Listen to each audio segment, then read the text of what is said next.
Assalamualaikum warahmatullahi wabarakatuh.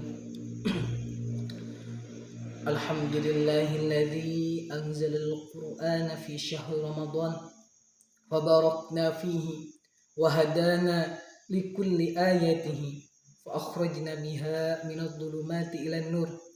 Wassalatu wassalamu ala rasulillahilladzi arsalahu rabbuna rahmatan lil alamin كافة للعالمين أجمع فجعله أمينا وجعله رسولا وصلى الله على آله وأصحابه وأمته إلى يوم القيامة. Pertama-tama yang saya hormati Bapak dosen dan seluruh keluarga, mudah-mudahan dalam keadaan sehat walafiat. Kemudian mudah-mudahan Bapak dan seluruh keluarga ada dalam naungan rahmat Allah Subhanahu wa taala. Amin ya Allah ya rabbal alamin.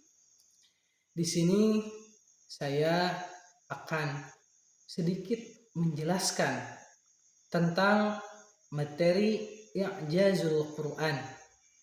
Yang dimana I'jazul Quran ini terbagi menjadi 3 bagian, yaitu yang pertama I'jazul Quran dari segi lafal, terus yang kedua itu ada dari segi ilmu, kemudian yang terakhir itu ada dari segi ghaibi.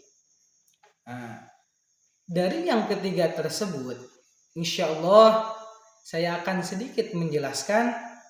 Yang pertama dari segi lafaz dulu. Dari segi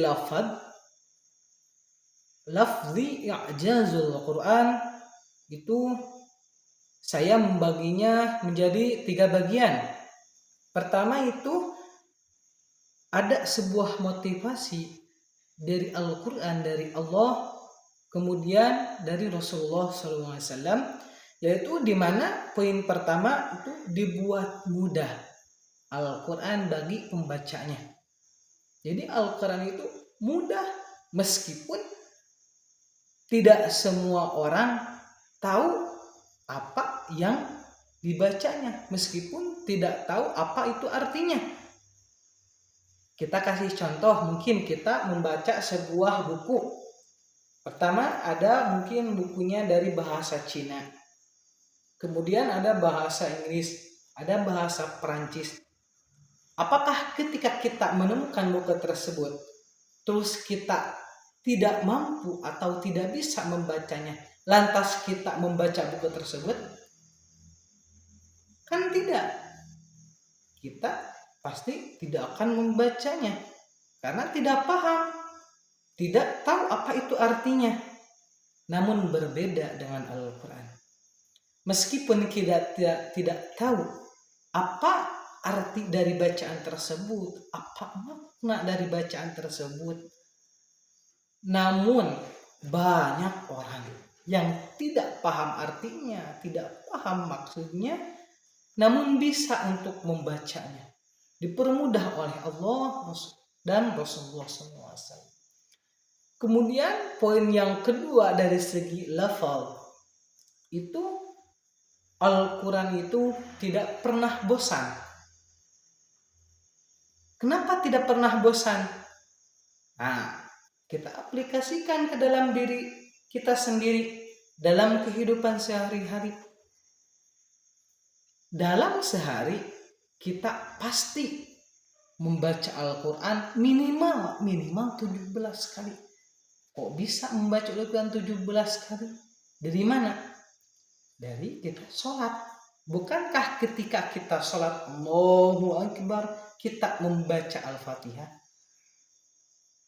Lantas setiap hari kan kita membaca, setiap rakaat kan 17 rakaat, berarti kita membaca Al-Fatihah sebanyak 17 kali.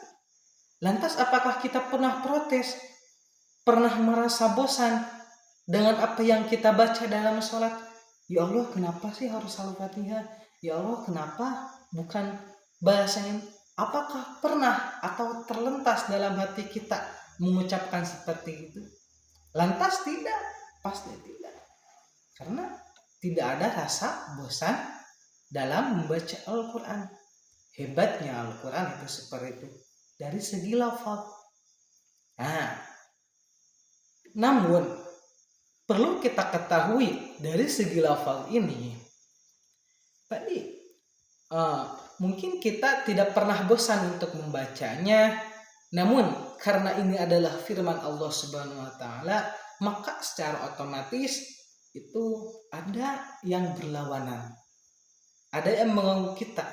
Makanya ketika kita membaca Al-Quran tidak pernah bosan, lantas kita begitu membaca Al-Quran 1 menit, 2 menit, atau berapa jam, 30 menit, itu akan diganggu oleh setan. Itu adalah ujiannya. Bosan tidak, namun kantuk akan selalu datang. Itu adalah salah satu ujian bagi kita. Nah, kemudian itu ketiga itu ada dari segi lafal jin. Jin itu bangga bahkan ketika memperdengarkan bacaan Al-Quran. Nah, dalam Quran surat Al-Jin ayat 1 itu ada yang lebih hebatnya lagi dalam ayat keduanya, yahdi ilal rusydi fa amanna bi. Allahu akbar. Kemudian dari i'jazul Quran dari segi lafal. Mungkin saya insyaallah akan menyontohkan salah satunya. Contoh dalam Quran surat Al-Baqarah Alif Lam Mim. Terus ini ayat pertamanya, terus ayat yang keduanya. Dzalika.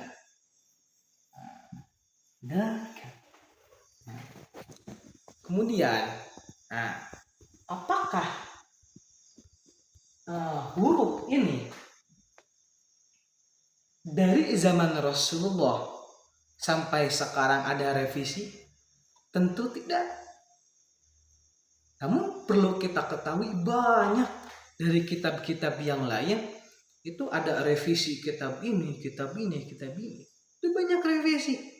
Namun Al-Quran dari semenjak Rasulullah, dari semenjak diturunkannya Al-Quran ke Rasulullah sampai sekarang hampir 15 abad bahkan mungkin lebih, itu tidak ada revisi dari ayat Al-Quran ini, tidak.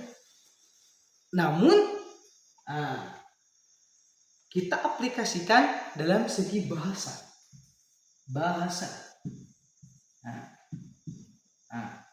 Aplikasikannya dari segi bahasa Indonesia.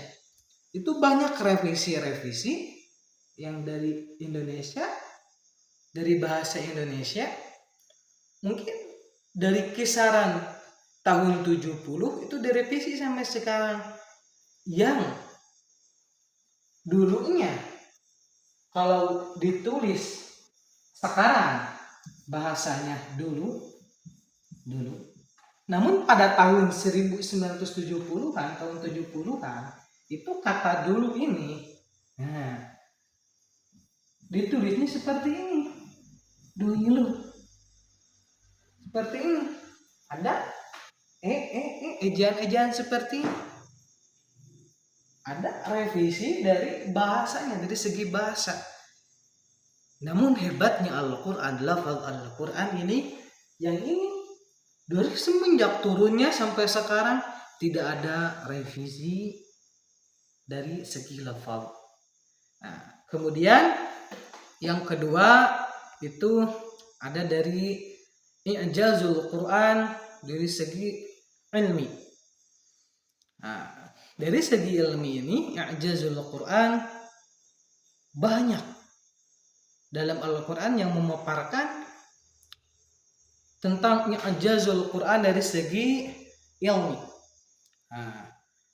Mungkin saya akan menerangkan salah satu i'jazul Quran dari segi ilmi.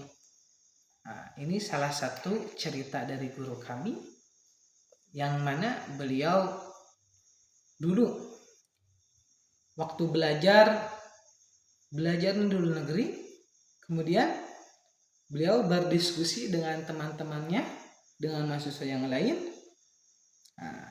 mendiskusikan tentang ayat Al-Quran surat Al-Ghasyiyah, Quran surat ke-88 ayat yang ke-17 sampai ayat yang ke-20-nya. A'udzu billahi minasy syaithanir rajim. Bismillahirrahmanirrahim. Afala yanzuruna ilal ibli kaifa khuliqat wa ilas samai kaifa rufi'at wa ilal jibali kaifa nusibat wa ilal ardi kaifa sutihat. Kemudian guru kami dan teman-teman yang lain, mahasiswa yang lain, mendiskusikan ayat yang ke-17-nya. Afala yanzuruna ilal ibili kaifa khuliqat. Maka tidaklah kamu mencari tahu atau meneliti tentang penciptaan unta. Kemudian guru kami itu membagi-bagikannya ke teman-teman yang lain. Ada teman yang lain contoh ditugaskan untuk mencari atau meneliti sebuah keilmuan hewan tentang kera yang ada dalam Al-Quran, yang dalam Quran surat Al-Baqarah. Kemudian ada yang bertugas tentang meneliti hewan gajah, sumbernya dari Quran surat Al-Fil. Kemudian ada juga yang meneliti tentang yang tadi, tentang unta, Quran surat Al-Ghasyiyah ayat yang ke-17-nya, diteliti oleh yang lain. Kemudian itu ada yang paling unik dari penelitian tersebut. Singkat cerita, kemudian kumpul, kemudian mendiskusikan apa yang sudah diteliti oleh para mahasiswa yang lainnya. Kemudian begitu diskusi, ternyata begitu meneliti sifat kera itu, Allah Akbar, rakusnya luar biasa. Begitu melihat satu makanan itu dirangkul, terus ada makanannya lagi di depannya, pasti dirangkul dengan tangan kirinya. Jadi tangan kanan dan kiri itu ngambil makanan, kemudian di mulutnya juga sambil ngunyah. Masih kurang karena ada makanan yang depannya, itu diambil lagi dengan kakinya. Kurang lagi karena masih ada makanannya, itu disembunyikan makanan tersebut. Itu saking rakusnya, itu bahkan ada yang digambarkan dalam Al-Quran, itu salah satu kaum yang sifatnya sama persis dengan sifat kera. Kemudian ada yang meneliti tentang gajah, ada yang meneliti tentang unta. Di sini ada yang paling unik juga dari penelitian tentang unta, yang dimana ketika diteliti ternyata unta tersebut memiliki selaput dari matanya. Kemudian juga ketika diteliti ternyata unta memiliki sebuah penyimpanan cadangan dari pundaknya. Ternyata fungsi yang ada dalam pundaknya itu untuk mencadangkan air. Jadi unta itu meskipun tidak minum selama 1 bulan itu masih kuat. Bahkan lebih hebatnya juga, unta 1 bulan di perjalanan di padang pasir, meskipun badai menerjang, sekelas Ferrari, Lamborghini yang lainnya juga itu tidak akan mampu melewati badai. Namun hebat hewan tersebut, itu unta, bisa melewati badai dengan santainya karena hebatnya unta. Kemudian itu ada juga ketika diteliti ternyata unta memiliki 2 tangan dan juga 2 kaki.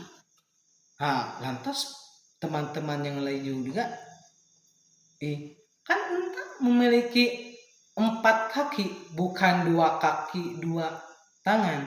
Nah, ternyata begitu diteliti, itu ada dalam sebuah hadis Rasulullah, yang dimana isi dari hadis tersebut mengatakan bahwa ketika kita mau sujud, lantas kita tidak mampu karena ada uzur untuk memulai sujud didahulukan dengan tangan dulu, lantas itu ada keringanan dari Rasulullah menggunakan lutut terlebih dahulu. Nah, dari teks hadis tersebut itu menyatakan tentang unta, menginisialkan tentang unta. Nah, kemudian ada juga hadis yang lain yang mengatakan sama dari hadis tersebut juga. Ketika kita ada uzur dari lutut kita, lantas uzur itu menyebabkan dalam salat kita tidak mampu untuk mengawali sujud dengan lutut kita, lantas itu ada keringanan, yaitu dengan telapak tangan terlebih dahulu.